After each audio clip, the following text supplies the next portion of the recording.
Une puissante explosion de rayons gamma d'une demi-seconde seulement a eu lieu. Et elle a libéré une énorme quantité d'énergie. C'était plus que notre Soleil pourrait produire en 10 milliards d'années. Ce bref flash a illuminé tout le ciel. Ensuite, une lueur beaucoup plus douce et plus durable est venue le remplacer. Les astronomes ont examiné ce phénomène à l'aide de rayons X, d'ondes gamma, d'ondes optiques et d'ondes infrarouges. Il s'est avéré que l'on avait vu un magnétar qui venait de naître pour la toute première fois. Il s'est probablement formé après la fusion de deux étoiles à neutrons. Cette fusion a donné lieu à une kilonova, l'une des plus brillantes et des plus grandes explosions stellaires. Sa lumière a finalement atteint notre planète le 22 mai 2020. Imagine une énorme étoile, au moins 5 fois la masse de notre Soleil, qui arrive à la fin de sa vie. Cela peut être dû au fait qu'elle n'a plus de combustible nucléaire. Si c'est le cas, l'étoile commence à se refroidir. La pression à l'intérieur chute et la gravité commence à se resserrer vers l'intérieur. Et soudain, plus d'1 million de fois la masse de notre planète s'effondre en 15 secondes.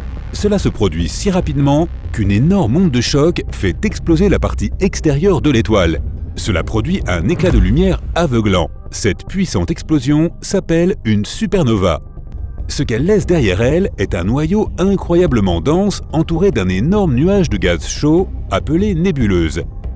Si l'étoile est suffisamment grosse, plus de 10 fois la taille de notre Soleil, elle se transformera probablement en un trou noir. Sinon, elle se transforme en une étoile à neutrons. Il s'agit en fait d'un noyau géant, c'est-à-dire la partie centrale d'un atome. Ces étoiles sont principalement composées de neutrons et leur taille dépasse rarement les 30 km de diamètre. À titre de comparaison, notre Soleil mesure près de 1,4 million de kilomètres de diamètre, soit 109 Terres mises côte à côte. Mais ne te laisse pas impressionner par cette taille relativement minuscule. Toute étoile à neutrons est au moins 1,5 fois plus lourde que notre Soleil et possède un champ magnétique très intense. Si tu devais prélever une seule cuillère à café de l'intérieur de cette étoile, cette matière pèserait plus d'1 milliard de tonnes. Cette densité est tellement forte que les étoiles à neutrons font partie des objets les plus énormes connus.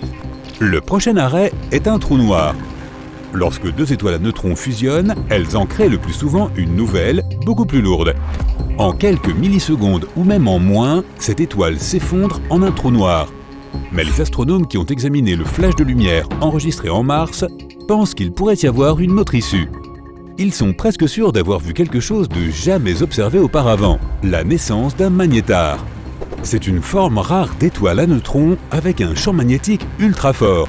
Il est 1000 billions de fois plus fort que celui de notre planète.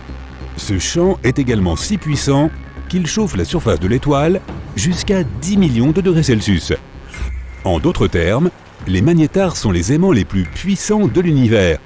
Leurs champs magnétiques peuvent sérieusement perturber le voisinage. Les atomes qui auraient la malchance de se trouver assez près d'une étoile de ce type seraient étirés en lignes fines comme des crayons. Si tu te retrouvais à plusieurs centaines de kilomètres d'un magnétar, eh bien, franchement, ça finirait mal pour toi. Le champ magnétique perturberait d'abord ta bioélectricité. Cela signifie que tes impulsions nerveuses ne fonctionneraient plus. Même tes molécules changeraient sous l'influence du champ de l'étoile. Au final, tu disparaîtrais presque entièrement. Si un magnétar volait à moins de 160 000 km de notre planète, il effacerait les données de toutes les cartes de crédit du monde.